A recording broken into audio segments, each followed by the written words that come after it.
Il y a longtemps que je ne suis pas tombé sur une distribution vraiment innovante dans le domaine de l'interface utilisateur. Donc l'autre jour, je cherchais sur DistroWatch un peu ce qu'on pouvait trouver et ben, je suis tombé sur ça et j'ai été vraiment surpris.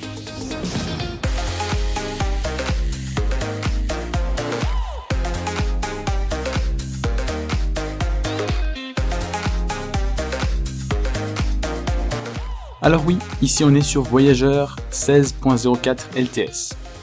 Alors avant de passer à donc vraiment la partie excitante de parler donc de l'interface, on va d'abord s'occuper des petits détails.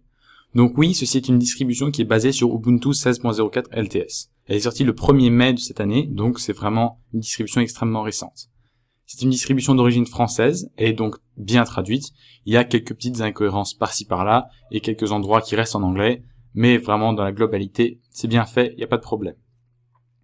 Du point de vue de la consommation mémoire et de l'utilisation processeur, malgré le fait qu'il se passe pas mal de choses à l'écran, ça reste assez bas.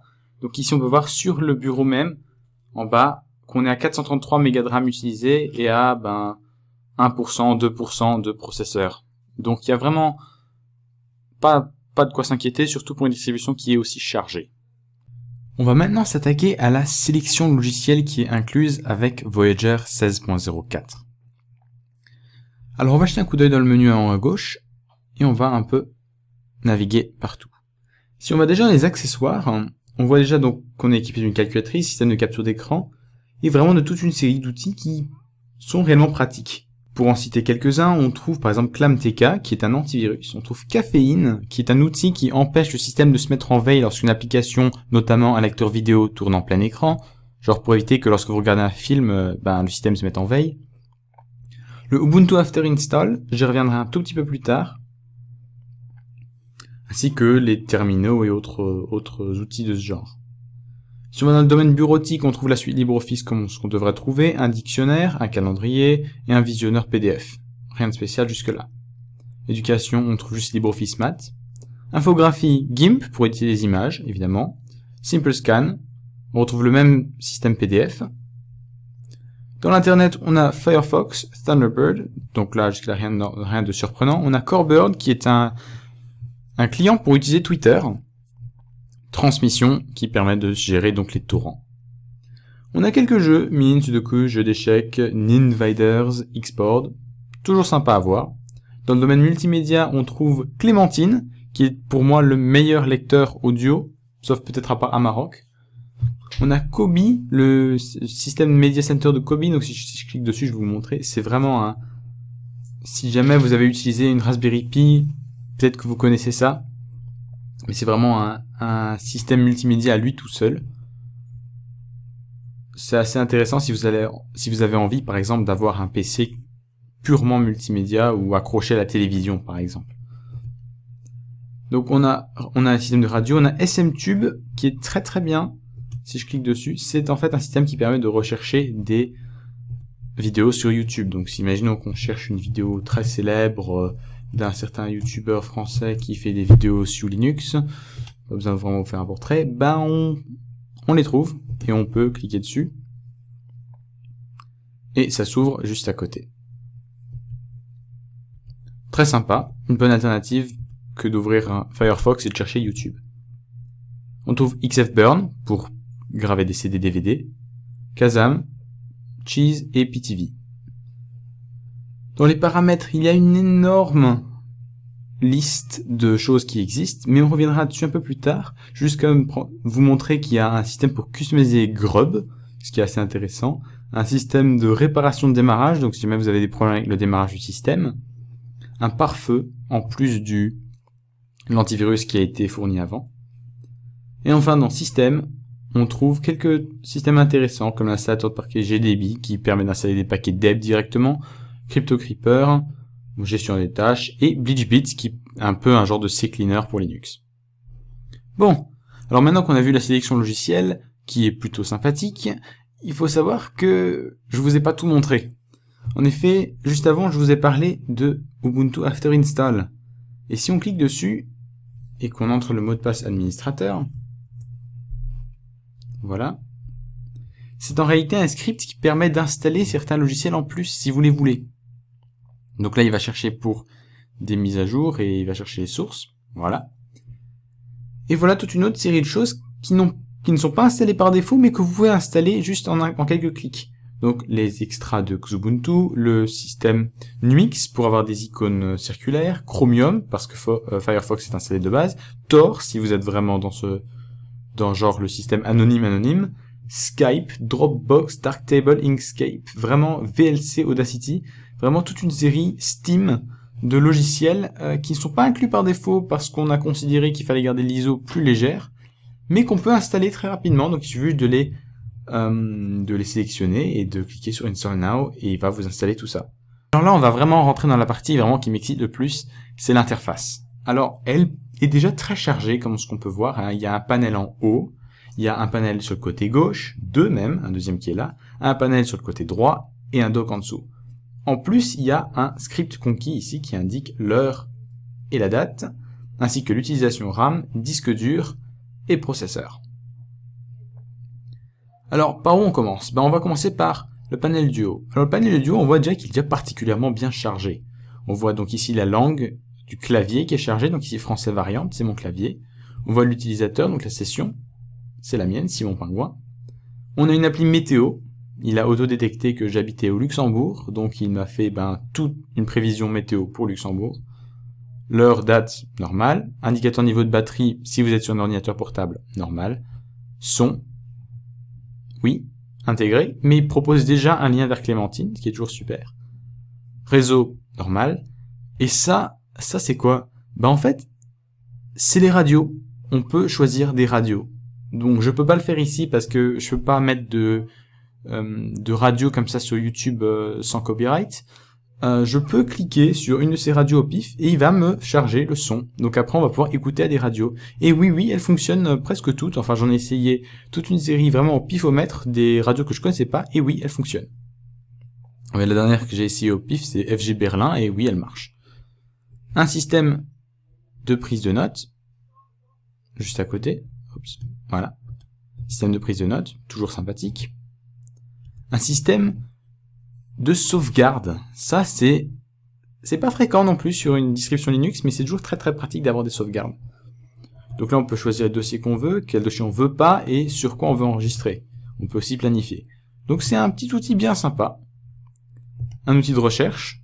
Bon, ici, ils ont mis Kupfer. J'ai une certaine préférence pour Synapse, personnellement. Mais ça fonctionne très bien. Il suffit juste de rentrer quelque chose. Si je veux Firefox, par exemple. Là, j'ai plus qu'à appuyer Entrée. Et là, notre cher Firefox s'ouvre. En parlant de Firefox, on remarque que la page de démarrage est vraiment très très simple. C'est une recherche sur Google qui va se produire, mais sans vraiment grandes interfaces distrayantes. On aime ou on n'aime pas. Ça, c'est un terminal. Oui. Donc il suffit juste de cliquer sur cette petite flèche pour avoir un terminal. Ceux qui ont regardé ma vidéo personnalisation de Linux Mint savent que je suis un grand fan de terminal qui descendent du bas. Alors ça, c'est pas le terminal dont on est habitué, mais il a quelques particularités. Alors cette distribution intègre ce qu'on appelle des alias dans le terminal. Les alias, c'est quoi? En gros, pour ici avoir les mises à jour, faut pas taper sudo apt-get install update. Sudo apt-get update, pardon. Non, il suffit juste de taper update. Si je tape update, il va me demander pour mon mot de passe. Et voilà, il va mettre à jour toute la base de données. Alors comment il peut faire ça? C'est très simple. En réalité, celui qui a conçu Voyager 16.04 a fait en sorte que dès qu'on rentre le mot update, il soit automatiquement remplacé par la commande sudo apt-get update. Et il y en a pas mal comme ça. Donc là, je vous conseille d'aller regarder le site de Voyager 16.04, voyagerlive.com, si je me rappelle bien. Et il indique, si vous allez dans la bonne rubrique, tous les alias qui correspondent. Donc, mais il y en a d'autres comme install, par exemple. Install, je mets test, ça va rien installer puisqu'il n'y a rien qui s'appelle test. Et j'ai réussi à me tromper. C'est install que...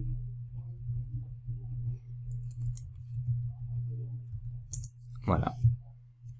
Là, il a réellement cherché pour un paquet qui s'appelait test. Très sympathique, donc évidemment pour les mises à jour, vous descendez ça, vous tapez upgrade et vous avez une mise à jour. Je ne sais pas pourquoi plus de distributions n'intègrent pas un système de ce genre-là, puis ça simplifie vraiment la vie, mais c'est super sympa de le voir. Passons maintenant donc au panel de gauche. Donc ça, en réalité, ces boutons-là, ils contrôlent principalement le conquis qui est ici. Pas tous. Si je clique par exemple sur ce genre de masque, il va m'ouvrir Firefox en session privée. Imaginons que vous faites des choses dans lesquelles on ne voudrait pas retrouver de traces sur l'ordinateur, vous utilisez ça. Donc si vous voulez par exemple trouver, je sais pas, une bague de fiançailles et que vous n'avez pas envie que l'autre sache, ou si vous aviez envie de regarder des choses sur internet qui sont pas très nettes, ben utilisez ça. Ça, bah c'est un mode avion, donc ça désactive ou ça active le Wi-Fi. Ça c'est pour la souris, enfin le touchpad, si vous avez envie de le désactiver. Si par exemple vous posez votre paume dessus tout le temps pour taper au clavier et que c'est gênant, vous pouvez le désactiver. Ça c'est juste pour cacher le panel, mais je vais pas y toucher. Ça c'est pour ajouter quelque chose dans le script conquis qui permet de gérer le réseau. Donc ici il n'y a rien, mais si jamais par exemple je commence à aller ici et que je tape upgrade, ou je vais plutôt taper update. Voilà, on remarque qu'il y a du trafic qui commence puisqu'il va chercher des choses sur internet. Ce panel est assez vide en réalité, c'est un panel sur lequel on peut ensuite rajouter des choses plus loin. Sur le panel de droite, on peut déjà choisir quel bureau on a. Alors en fonction de quel bureau on peut avoir différents fonds d'écran. Voilà, c'est bureau 1, bureau 2, bureau 3, bureau 4. Revenons au bureau 1. Voilà. On a un système qui permet de faire des rapports sur l'activité du système, c'est le trafic internet. Ça c'est l'activité du système, donc on voit ici vraiment tout. CPU, utilisateur, système, etc. Tous les RAM disques qui sont en cours d'utilisation avec leur vitesse, tous les commandes en fonction de leur utilisation, etc. Donc c'est vraiment ultra complet. Ça c'est tout ce qui n'est pas libre qui est installé sur l'ordinateur. Ça c'est donc les connexions réseau qui sont ouvertes et fermées. Et ça c'est vraiment une présentation de tout ce qu'il y a dans le système. Donc on voit par exemple que je dispose d'un processeur Intel Core i5 5200U par exemple. Et on voit quels sont les drapeaux qui sont installés dessus, on voit sa vitesse d'opération, enfin tout quoi. Ensuite, on va cliquer sur cet œil. Alors cet œil, qu'est-ce qu'il fait? Il ouvre ce qu'on appelle le Voyager Box. En réalité, ceci c'est un centre de contrôle qui regroupe toutes les outils de personnalisation. Mais ce qui est surtout le plus intéressant si on va sur Voyager Wall, ça permet de changer tout le thème. Et des thèmes, il y en a beaucoup. Donc ça, par exemple, c'est le thème de base, The Walker, mais il y en a d'autres. Si on va sur le thème Almania, on teste et ça offre un tout autre thème. Avec d'autres fonds d'écran. Et il y en a vraiment pour tous les goûts. Personnellement, j'aime beaucoup le thème bambou. Le thème couleur. Il y a vraiment plein. Mais vraiment, genre, quand je dis plein, il y en a vraiment, il y a que ça ou presque. Il ne reste plus qu'à appuyer sur valider pour valider ce choix. Et voilà. Donc là, on vient juste vraiment de passer la surface de tout ce qui est possible avec Voyager. Il y a d'autres choses encore qui sont faisables, mais vraiment, on vient juste de passer un tout petit coup sur la surface. Et je vous encourage vraiment à tester ce système par vous-même parce qu'il est vraiment impressionnant dans toute son utilisation. Voilà, donc c'était le Pingouin français. Je vous invite à déposer tous les commentaires, vos suggestions, comme d'habitude dans la section commentaires. Et je vous dis à la prochaine.